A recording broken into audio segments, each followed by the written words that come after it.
In PLE, mu PLE you talk about this head. oyogera ku mutwe guno. This is a caliculator. Kano kuuma kabazi This one here. akakomulaba akaliko I think envi. MacArthur has tried to imitate it. MacArthur agezaako This is a kungegeenya. caliculator. Kano kuuma kabala. I got 100% in PLE. Nafuna 10 ku 10 mu PLE Mathematics. mu kubala. So I was the best. Kati nze nasinga. They gave me an invitation to go to Makerere College School. Ne bampa ebbaluwa entwale Makerere College School. 1978 to get a place at Makerere College School. 1978 okufuna ekifo e Makerere College School. You are considered to me among the brightest pupils in the country. Ng'oteekeddwa okuba oli omu ku basinga obugezi mu ggwanga. So they gave me a vacancy at Makerere College Ne School bampa ekifo e Makerere College for School. secondary one. Mu siniya esooka. And my father couldn't afford. Taata wange nga tasobola.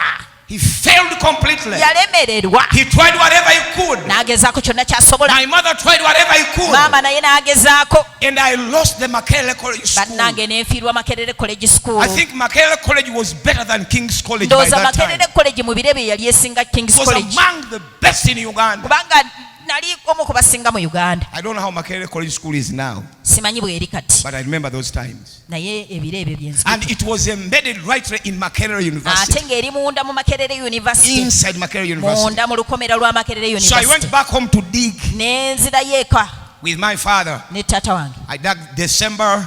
December. I was with him in the farm, Ne in mbeera the naye gardens mu in January. nnimiro mu January. Then one day we were digging Lumu twali tulima. around 10 a.m. Sawa nga nnyeza I emisana. saw this headmaster coming. Ne ndaba Headmaster ono ng'ajja. He was called Mr. Kalemba. Nga bamuyita Mr. Kalemba. I'll never forget him. He found us digging Yatusanga tulima and we stopped. ne tulekera awo.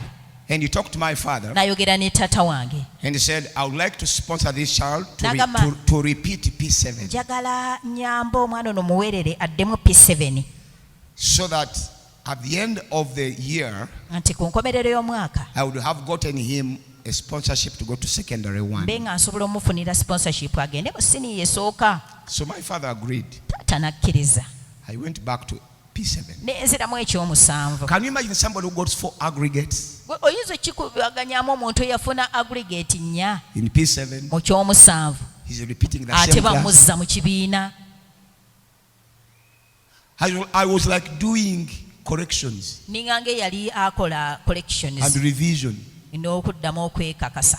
I was walking 4 miles of 6 miles going and coming back. Nga ntambula mayiro 6 ogenda ku ssomero n'okudda. 3 miles going, 3 miles coming 3 back. okugenda ne 3 okudda. No shoes. Sirina ngatto. I repeated P7. Nenziramu ekyomusanvu. So I really understand the pain wise children go through. Kati ntegeera obulumi abaana abagezi bwe bayitamu. Aaron Mutebi repeating P7 when he was number 1 in class. Aaron Mutebi adda mu kibiina ekyomusanvu ate nga ye yali asinze mu When he kibiina. scored aggregate 4 of that time. Ng'ate yafuna 4 ez'ebiro ebyo. He's repeating the same class Addamu ekibiina kye kimu. because of the poverty of his father Olw'obwavu bw'abazadde be and his family. ne famire So ye. I went back. Nenzirayo. I continued studying. Ensoma. When PLE came, Piero ibe yajja. I got 4 aggregates again. Nenfuna natte bonna. And I was the best in my region. Nensinga mu kitundu kyange It awo. was called Chagwe district. Nga bagiyita Kyaggwe district. Gayaza was there. Gayaza yaliwo. Namagunga was in Chagwe. Namagunga nayo ng'eri Kyaggwe. Nagalama was in Chagwe. Naggalama eri Kyaggwe. And many other big Catholic schools. N'amasomero g'abakatuliki amalala amanene. I scored another 4 aggregates. Nenfuna obuna obulala. This headmaster of ours Ono eri maasita waffe. was wiser and cunning. Yali mugezi ate nga mukalabakalaba. His intention, Kati ebigendererwa bye I discovered later, nabizuula luvannyuma. was not to help me. Tekwali kunnyamba. He just wanted to use me as a ladder Yayagala kunkozesa nga ddaala to his next level. okugenda ku mutendera gwe oguddako. I was the first person to get 4 aggregates in Chumu Primary School in 50 years. Nze nali nsoose okufuna aggregates 4 ekiwumu primary school mu myaka 5. And I got 3 of them. Nenfuna 3 ku zo. 4 aggregates, 3 years. Emyaka 3 nga nfuna 4. Nobody has ever done it. Tewali yali akikoze. When I left, bwe navaawo I was the first and the last. era nze nasooka nze So I nasembayo can say I'm the Omega and Alpha and the Omega of Chiwum Primary School. n'aligambye nti nze natandika era nze nakomekereza Kiwumu primary So school. when they saw that Chiwum Primary School has scored aggregate 4 again, bwe baalaba nga Kiwumu ezeemu efunye buna, the district, the Buganda region, over Chagwe something, I can't remember, they promoted Master Kalemba kati Master Kalemba ne bamukuza from the position of being a headmaster, okuva ku headmaster and they made him the inspector of ne schools bamufuula inspector w'amasomero for Chagwe district. mu Kyaggwe district. They said they have never seen a teacher, a headmaster ne bagate balaba nga headmaster in Church of Uganda mu schools masomero ga Church of Uganda in that area of ours, mu Champisi, kitundu kyaffe ekyo who ekyampisi has children who scores aggregate 4 every year. ng'abeera n'abaana abafuna aggregate 4 buli mwaka. Because the following year, for me to become a different person, they added another name on my name, so I appeared different. Kubanga omwaka ogwaddako bangattako erinnya eddala ne ndabika ng'omuntu omulala. That's why I have 4 names. Y'ensonga lwaki nina amannya ana. 2 of them, I acquired them for repeating P7. Abiri nagafuna lwa kuddamu kya 7. And some of you don't know these 4 names. Abamu mugamanyi, Eh? Some of you don't know. abamu temugamanyi amannya ago amalala abiri. Negwa ogamanyi? Ehehe. Zeesignyeza obutamanya amannya ago. Ng'osiiba nange. So, Kati nno Mr. Kalemba kati mu Kalemba was made an inspector of schools ne bamufuula inspector and was w'amasomero given a brand new motorcycle. ne bamuwa Motorcycle. motorcycle empya, Motorcycle. akapikipiki akapya, Suzuki motorcycle. kapikipiki ka Suzuki, Not to be his, but to be used for his inspectorate. nga si kake naye okakozesa okulambula amasomero. So he was removed from True Primary School Ne bamugja Ekiwumu primary because of me. ku lwange My 4 aggregates in 2 years. aggregates zange 4 mu myaka And they egyo, made him an inspector of the entire Chagwe ne district. bamufuula omulabirizi alambula okulaba amasomero ago Kabimbiri, eKyaggwe. Kayunga, Yonna. Namanganga, Champisi, Kyabakadde, Bukoloto, yonna yali Chagwe district. All was Kyaggwe district. So, Kati nno what he promised me for a bursary for secondary, kye yansuubiza nga basale mu sekendule he just ran away, yabula bubuzi, never communicated again. talina kye yaddamu kwogera wadde, He became a big man. n'afuuka munene, He used me as a ladder yankozesa nga ddaala and lye, became an inspector, n'afuuka district inspector of schools, inspekita w'amasomero DIS. BIS. I went back to my misery. Neezirayo mu nnaku yange, I chose to leave my father's house neesalawo ndeka ennyumba ya kitange, and moved 9 miles away ne ntambula mayiro 9 okuva ewaka, into a forest, ne ŋŋenda mu kibira, and I began to cut charcoal. ne ntandika okutema emiti At the age of fonkola amanda. 15. Ku myaka 15 You can imagine a bright young man oyinza okutebeezamu omuvubuka omuto omugezi who was number 1 in the entire region nga ye yasinga mu kitundu ekyo kyonna, and among the best 5 in the whole of Uganda. ate nga y'omu ku basinze okukola obulungi mu Uganda He's ku now bataano, cutting charcoal. kati ng'atema manda. Every time I remember that Buli story lwe nzijukira sitoole eno and I think about those wise young boys, ne ndowooza ku bavubuka abo abaali abagezi, I think about these young ne boys, ndowooza ku bavubuka ku balenzi bano younger abagezi girls n'abawala abagezi whose parents cannot afford school fees. ng'abazadde baabwe tebasobola kusasula school I fees. say, Ne ngamba nedda, I will sow a seed in them. nja kubasigamu ensigo, I will sow a seed in them. nja kubasigamu ensigo. And you have got some church wise boys and girls, bring them to me. I will sow a seed Bwe in muba them. mulina abaana abagezi mubaleete, nja kubasigamu ensigo, I will sow a seed in them. nja kubasigamu ensigo. Then I went to cut charcoal for a year. Ne ŋŋenda okutema amanda okumala omwaka mulamba. When the new headmaster came in 1980, Headmaster ompya bwe yajja mu 8, remember I did 1978, jjukira first P7. natuula P7 esooka mu 78, 1979, I did it again. 79 ne njiddamu. kiddamu 1980, I went to the bush to cut chapel. 1980 ne ngenda mu nsiko okutema So amanda. when Mr. Kalimba was made the district inspector of schools, Kati ono bwe yafuulibwa inspector of schools they brought a new head teacher ne baleeta headmaster omupya to Chiwumu Primary School. ekiwumu primary school. And when he came, Bwe yajja he was told ne bamugamba that Zevirio has a very bright young boy Buzeviri alina omwana omulenzi omugezi who has failed to go to secondary. alemereddwa okugenda mu sekendule. He was taken to Buntaba Baamutwala Buntaba near Kasai. Kasaayi, He's there cutting charcoal. ali eyo atema manda. He's very bright there. Mugezi nnyo. So during registration of PLE, Kati bwe baali beewandiisa mu this new head teacher kati eddica ono omupya registered me n'ampandiisa in my absence. nga siriiwo. This is my story. Eno ye sitole yange era And my nange, story is a true story. era ebyafaayo byange bituufu Because I talk it about myself. kubanga mbyeyogerako.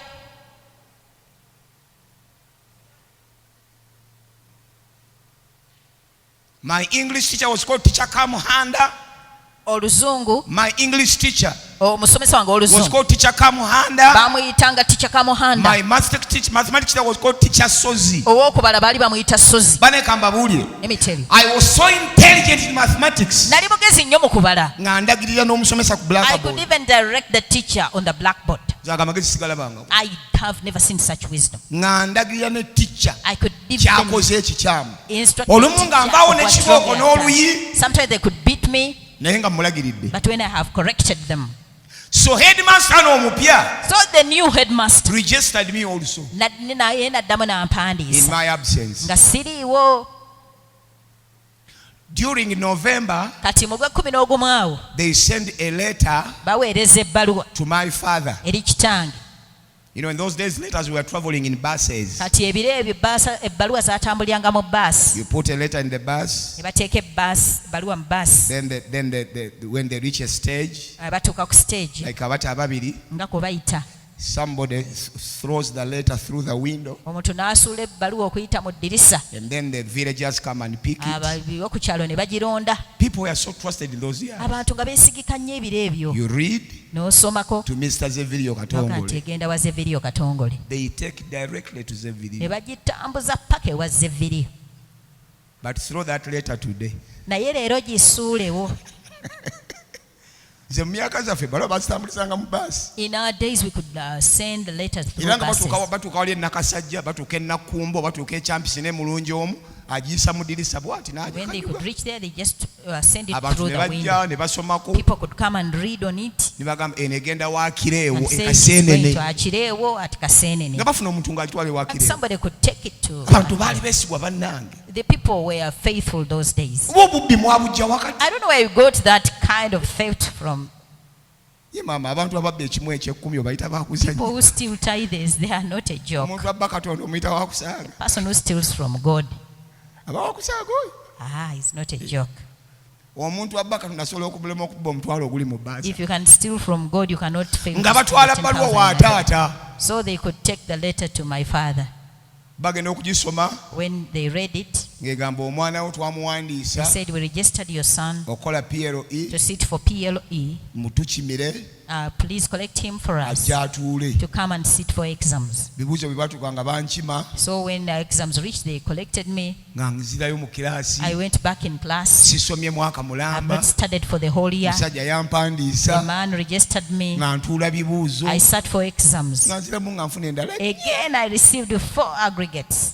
Nze muntu yekka mu Uganda eyafuna nnya emirundi esatu mu It kiraasi. is only me that received 4 aggregates 3 times.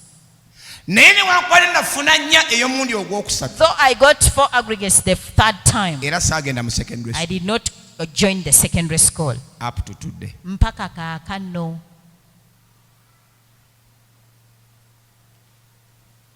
I don't know why I had to tell that story, Simanyi lwaki mbadde nina okubabuulira bino. but every time I see somebody who is not going to school and is intelligent, I feel that Naye buli pain. lwe ndaba omuntu atasoma ate nga mugezi mpulira bubi. And I've already started sowing school fees seeds Era natandise okusiga ensigo za school fees in such children mu baana abalinga abo, who are like me. abalinga nze. They are having poor parents. balina abazadde abaavu, not poor but disadvantaged parents. balina abazadde abateesobola, But they might be having a future academic future. ate nga balina baali badde n'eby'omu maaso ebyokusoma byabwe nga That's why I birungi. said Kyenva ŋŋamba you should always identify the soil you want to sow your seed. nti bulijjo zuula ettaka mw'olina okusiga ensigo yo. The soil is very, very important. Ettaka kikulu nnyo. And when I sow my seeds in those intelligent young boys and girls for their academic future, I'll be sowing in fertile ground. Era bwe nsiga ensigo zange mu baana abo abagezi neesiga mu by'omu maaso byabwe nja kuba nsize mu ttaka eggimu. Life is not all about education. Obulamu tebuli mu kusoma. But there are people whose future relies entirely on their education. Naye waliwo abantu abamu ng'eby'omu maaso byabwe byesigamye ku kusoma kwabwe. Hey, church member, Kati mmwe ab'ekkanisa pay somebody's one school fees. baako omwana gw'osasulira sukulu fees, Sponsor a child on your village. baako gw'osasulira ku kyalo kyammwe. Sow that seed in that kid. Omwana oyo musige mu ensigo eyo. Sow a seed somewhere. Baako w'osiga ensigo. Life is in the seed. Obulamu buli mu nsigo. Life is not in the food. Obulamu tebuli mu mmere.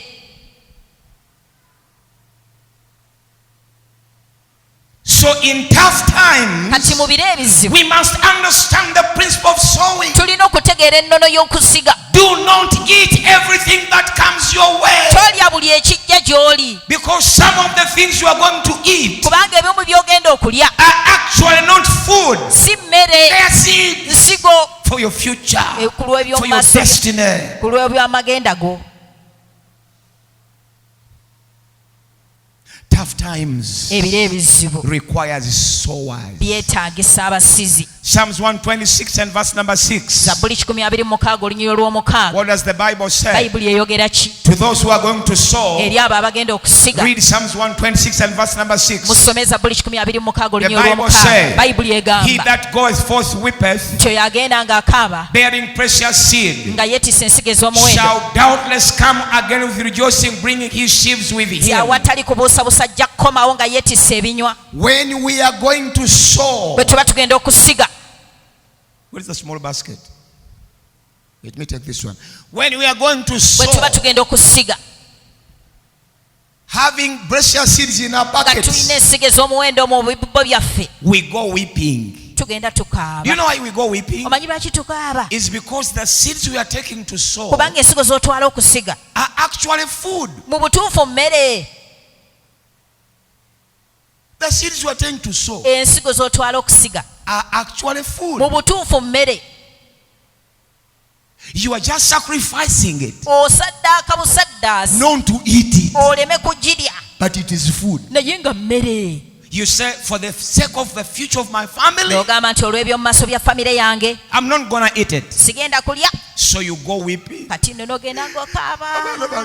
Bannange, abaana bange, my children are going to spend days without food, Kale kabasiibe. but let them go hungry. Kabasule. Let them go hungry. Kangende bategekera eby'omu maaso. Let me go and prepare for their future. N'okwata eyandibadde And you emmere. get what would have been food, N'okwata n'akakumbiko. and even with your whole, Oba otaddemu binyeebwa. whether you put their Oba otaddemu peanuts, bijanja. whether they are beans, Oba otaddemu kawo. whether it is Oba cowpeas, soya. whether soya Owandibadde ofumbye abaana ne that you would balya. have prepared for them to eat. N'otambula okuva nga nabo And then bakutunuulira. you walk and all of them look at you. Bagamba mami ebijeebwa And say, obitodde now, bisiga. mommy, daddy, you are going to sow. Ng'enjala etuluma. When we are hungry, N'ogamba abaana bange and you say, musiibe. my child, you stay hungry. Kangende mbategekera eby'omu Let me go and maaso. prepare for your future. So we take our seeds, we bear them going weeping. Kati ensigo zaffe tuzeetikka tugenda tukaaba. Nobody sows while you're laughing. Tewali asiga nga musanyufu, Because what you are seeing is potential food. kubanga ky'osiga olabira ddala nga mmere yennyini.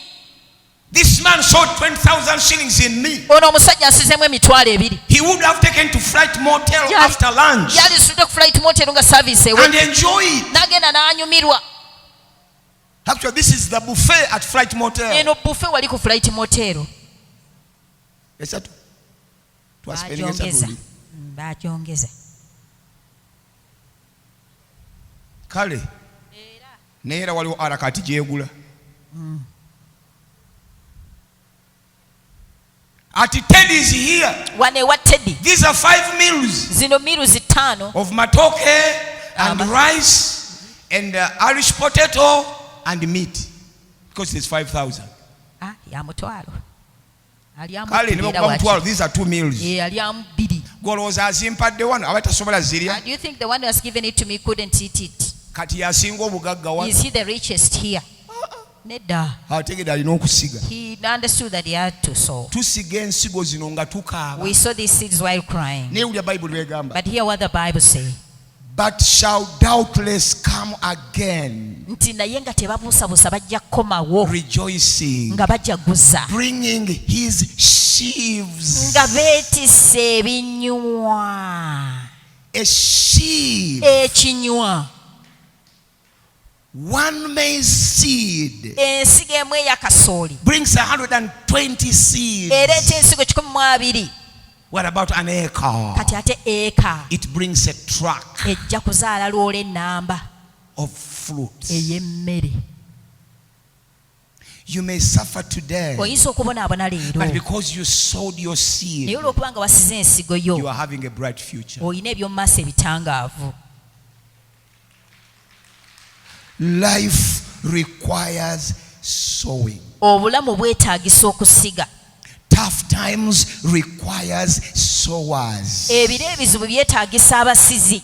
You go weeping, Ogenda okaaba bearing precious nga seeds, weetisse ensigo ez'omuwendo and you put them in the ground, n'oziteeka mu ttaka and they even get rotten. ne zivunda n'okuvunda. But when the time of harvest comes, Naye olunaku essaawa y'okukungula bw'etuuka, you come back okomawo with the sheep n'ebinywa rejoicing. ng'ojaguza. That's how Bible people manage to go through tough Abantu ba times. Bayibuli bwe batyo baayinza okuyita mu biro ebizibu. They distinguish between seed and food. Baayawula wakati w'emmere n'ensigo. If you don't distinguish between seed and food, Bw'otayawula wakati w'emmere n'ensigo, you are prolonging your own tough times. owanvuya ebiro byo ebizibu.